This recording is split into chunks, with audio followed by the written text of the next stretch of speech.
In today's video, I'm going to show you how to download and run the original QBasic on Windows 10.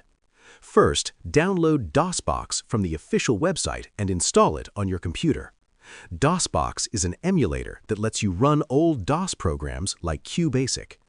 Next, go to a trusted site like QBasic.net and download the QBasic zip files. Once downloaded, extract the files into a dedicated folder, for example, C/QBasic. Now, open DOSBox.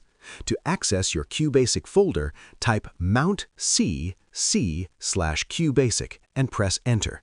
This mounts the folder as the C drive in DOSBox.